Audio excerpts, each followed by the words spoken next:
ముందస్తుగా ఉగాది శుభాకాంక్షలు. ఈ కొత్త సంవత్సరం అందరూ జీవితాల్లో ఆరోగ్యం ఐశ్వర్యం కల్పించాలని భగవంతుని కోరుతూ, ఈరోజు మీకు అందరికీ తెలిసినట్టుగా నేను ఎమ్మెల్యేగా పోటీ చేస్తూ ఉన్నాను. ఆ పోటీ చేయాల్సిన అవసరం ఏమొచ్చిందా అని అడిగితే నేను చాలా సందర్భాల్లో చెప్పడం జరిగింది. కానీ ఈరోజు మీడియా మిత్రులు మా ఇంటి వరకు వచ్చినారు నన్ను ఏదో పర్సనల్గా ఇంటర్వ్యూ తీసుకోవాలని. So I'm so happy for that and over to you. Thank you.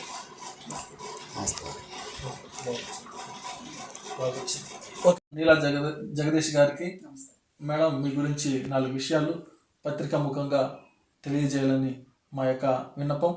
Madam, మీ యొక్క పుట్టినటువంటి ఊరు, అదేవిధంగా పెట్టినటువంటి ఊరు ఎక్కడ, మీ యొక్క విద్యార్హతలు ఏంటి, మీ కుటుంబ నేపథ్యం గురించి 4 విషయాలు చెప్పండి. నాది పుట్టిల్లు వచ్చి మఠం శాంతంపల్లి, నాయన పేరు గోవింద్ స్వామి, మెట్టిల్లు వచ్చి మరసన్పల్లి, వైఎస్ఆర్సీపీ సర్పంచ్ జగదీష్ భార్య, ఎక్స్ ఆర్మీ. సో నేను ఎంఏ పాలిటిక్స్ చదువుకున్నా. ఏదో టెక్నికల్ కోర్స్ వల్ల ఒక ఎంఎన్సీ కంపెనీలో సాఫ్ట్వేర్లో పనిచేస్తూ ఉన్నాను. సో ఇప్పుడు బెంగళూరులో పిల్లోడి కోసం అని అక్కడ ఉంటా, ఇక్కడ ఉంటా, 2 చోట్ల మేనేజ్ చేసుకుంటూ వెళ్తా ఉన్నాను. మీ అంబిషన్ అంటే మీ యొక్క లక్ష్యము, అదేవిధంగా మీ యొక్క కళ మీ జీవితంలో ఏంటి మేడం? సో ఇప్పటి వరకు ఒక అంబిషన్ అంటే చాలా ఉండేది. చిన్నప్పుడు నేనేదో ఐపీఎస్ కావాలా, ఐఏఎస్ కావాలా అనుకునేదాన్ని. కానీ ఫైనాన్షియల్ ప్రాబ్లమ్స్ వల్ల నా గోల్స్ ఏం రీచ్ కాలేకపోయాను. కానీ ఒక అంబిషన్ ఏమంటే పేదలకు సహాయం చేయాలా, ప్రజలకు మంచి చేయాలా అనేది చిన్నప్పటి నుంచి నాకు ఉండేది. ఒక అడ్మినిస్ట్రేటివ్, ఒక సోషల్ సర్వీస్లో నేను కొనసాగాలనే దానికి కారణం కూడా నేను ఐఏఎస్ ఐపీఎస్ కావాలనేదే కారణం. కాబట్టి మా ఆయన ఒక మిలిటరీ, ఆయన ఒక సోల్జర్గా పనిచేసేవాడు. ఆయన పెళ్లి చేసుకుంటే తర్వాత ఆయన వాలంటరీ రిటైర్మెంట్ తీసుకొని వచ్చాడు నా బలవంతాన్ని పట్టే. ఆయన ఒక మాట అన్నాడు, ఏమంటే నేను ఇన్ని సంవత్సరాలు నేను దేశాని కోసం సేవ చేస్తే నా గ్రామానికి ఏదైనా నేను సేవ చేయాలా అంటే ఆ ఒక మైండ్ సెట్లోనే నేను ఆయన్ని ఇక్కడ పంపించడం జరిగింది. అక్కడ పిల్లోడిని బాధ్యత నేను తీసుకుని ఆయన గ్రామానికి ఏదో మంచి చేయాలా అనే ఒక సదుద్దేశంతోనే ఆయన ఇక్కడ పంపించి సర్పంచం చేసుకొని ఆయన ఇక్కడే ఉంటున్నాడు ప్రజల కోసం అని. నేను అక్కడ పిల్లోళ్ళు ఎడ్యుకేషన్ కాబట్టి అక్కడ నేను పిల్లోళ్ళని చూసుకుంటూ నా జాబ్ కొనసాగిస్తూ ఉంటాను. రాజకీయాలకే రావాల్సినటువంటి కారణం సేవ అంటే స్వచ్ఛంద సంస్థలు కూడా కొన్ని పెట్టి మీరు చేయొచ్చు కదా మేడం? కానీ నిజమే. ఏమంటే ఇప్పుడు రాజకీయాలంటే మా ఆయనకి రాజకీయాలంటే తెలీదు. ఆయన ఎప్పుడున్నా బార్డర్లో గన్ను పట్టుకొని ఉండేవాడు. ఆయన అనుకునే బార్డర్లో ఉన్నట్టుగానే ఎక్కడ ఉంటుంది. మన గ్రామంలో అంత స్వచ్ఛమైన పీపుల్ అంటే జనాలు ఉంటారు. జనాల గురించి ఇక్కడ నేను మాట్లాడేదానికన్నా రాజకీయంలో ఉండే నాయకుల గురించి మాట్లాడేదానికి ఎక్కువ ఇష్టపడతాను. ఏంటంటే ఈ స్వచ్ఛంద సేవలు చాలా ఉన్నాయి. అంటే ఎన్జిఓ, నాన్ గవర్నమెంటల్ ఆర్గనైజేషన్ చాలా ఉన్నాయి. అక్కడ కూడా చేయొచ్చు. నేను అదే చేస్తూ ఉన్నాను. నేను బెంగళూరులో కూడా నా వంతు, నా సహాయం 25% నేను ఎప్పుడు పిల్లోళ్ళకి ఎడ్యుకేషన్కి, పేద పిల్లోళ్ళ చదువు కోసమని నేను కాంట్రిబ్యూట్ చేసేదాన్ని. అక్కడ కూడా ఇక్కడ కూడా నా వంతు సహాయం నేను మీ పబ్లిక్ నేను చెప్పుకోకపోయినా నా గ్రామస్తుల్లో ఉండే పేద ప్రజలకి, మళ్ళీ ఎవరన్నా కాయలు పడి వాళ్ళ వల్ల కరెక్ట్గా హెల్త్ పర్పస్గా కానీ వాళ్ళ ఆరోగ్యం చూసుకోపోయినప్పుడు వాళ్ళ కుటుంబ దీనికోసం కూడా నేను హెల్ప్ చేసేదన్నమాట. అది వాళ్ళు ఇప్పుడు కూడా మా పార్టీ నాయకులు అంటారు, మీరేం హెల్ప్ చేసిండారో ప్రజలకు చూపించండా అని. కొంతమంది పబ్లిసిటీ కోసం చూపించుకుంటారు. నేను పబ్లిసిటీ కోసం నేను చూపించుకునేదాన్ని కాదు.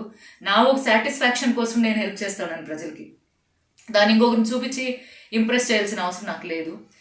రాజకీయాల్లో మీకు ఆదర్శ నాయకులు ఎవరైనా ఉన్నారా? నేను రాజకీయాలంటూ నేను ఎప్పుడూ పోలేదు. కానీ ఏమంటే అక్కడ నేను బెంగళూరులో కూడా చాలామంది పనులు చూసి ఇంప్రెస్ అయ్యి, ఎగ్జాంపుల్ బసవరాజన్ గారు అనుకోండి, ఆయన చూసి ఇంప్రెస్ అయ్యాను. మళ్ళీ రాజశేఖర్ రెడ్డి గారు, మళ్ళీ మన చంద్రబాబు నాయుడు గారు, వీళ్ళు నాకు ఆదర్శవంతమైన నాయకులు అనమాట.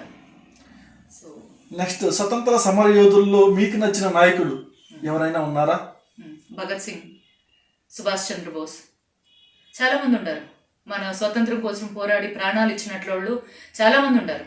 దానికోసమనే నేను ఒక ఎంఎన్సీలో సాఫ్ట్వేర్గా పనిచేస్తా ఉన్నా కూడా ఒక యూత్ని, ఒక ఆర్మీ పర్సన్ని ఎందుకు ఎంచుకున్నానంటే దీనికోసమని. దేశం కోసం పోరాడాలా, జన కోసం మనం సేవ చేయాలా, ఏదో ఒక వంతు.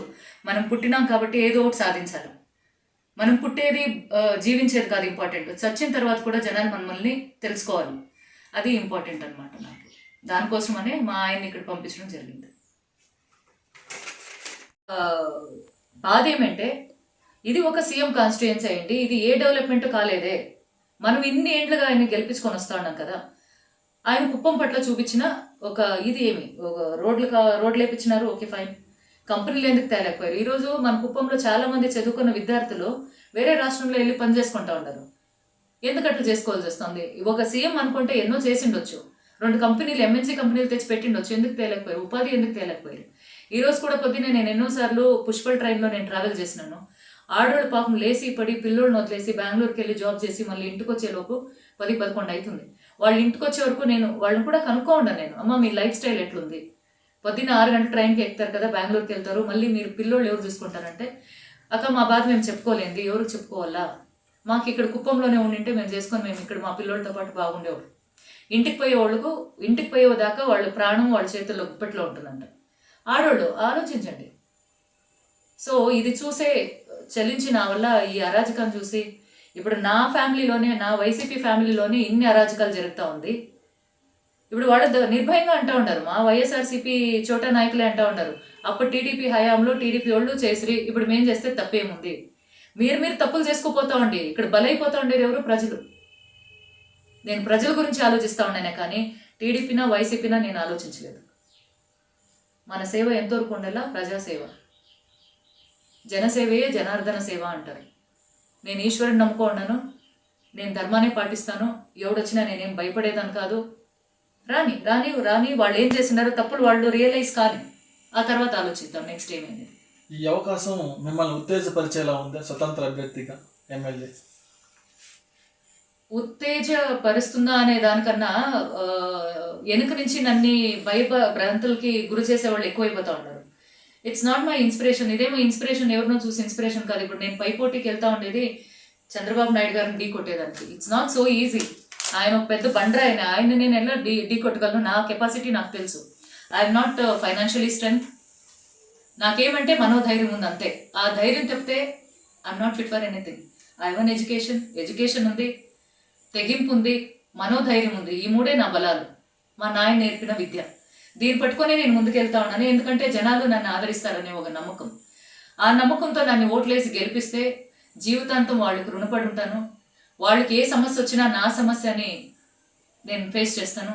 వాళ్ళు నాపై నమ్మకం పెట్టి ఓటేస్తే మటుకు వాళ్ళకి ఏం చేయాలా అనేది, అభివృద్ధి అనేది ఏమో అనేది 1 సంవత్సరంలోనే నేను చూపిస్తాను. నేను మాట చెప్పేదాన్ని కాదు, మాట ఇచ్చిన తర్వాత అని చేసి చూపించేదాన్ని. ఇప్పుడే ఆల్రెడీ మా పంచాయతీకి కుప్పం అందరికీ తెలిసింది ఈ లేడీ అంటే ఏమీ అనేది. అఫ్కోర్స్ వాళ్ళు గెలిపిస్తే పోతా, లేకపోతే నాకు జాబ్ ఉంది, ఫ్యామిలీ ఉంది, చూసుకొని ఉంటాను అంతే. సర్వే జన సుఖినో భవంతు అంటారు. సర్వే జన అందరూ బాగుండాలా, అందులో నేను ఉండాలా అనుకునేదాన్ని నేను. సో ఫస్ట్ నా ఫ్యామిలీ బాగుంటేనే ఊరు బాగుంటుంది. నేను ఇప్పుడు కూడా మా ఆయన ఇక్కడ గ్రామంలో వదిలేసి నా ఫ్యామిలీని చూసుకుంటూ ఇక్కడ అక్కడ 2 చోట్ల నేను మేనేజ్ చేస్తా ఉన్నానంటే ఫ్యామిలీ బాగుండాలి. ఫ్యామిలీ బాగుంటేనే మనం ఇంకొకరికి మనం సహాయం చేసేవాళ్ళు అవుతాం. ఇప్పుడు నేను బాగుంటేనే, ఫైనాన్షియల్గా ఏదో కొద్దిగా ఉంటేనే, అమ్మ నాకు ఇట్లా బాధ ఉంది అంటేనే నేను వాళ్ళకి హెల్ప్ చేయగలుగుతాను. ఈరోజు నేను జాబ్ వదిలేసినానంటే ఇక్కడ మా ఆయనకి సోర్స్ లేదు, ఆయన ఇంకొకరు నోరు కొట్టి సంపాదన చేసే ఒక టాలెంట్ లేదు. ఇక్కడ జరుగుతూ ఉండేది అదే.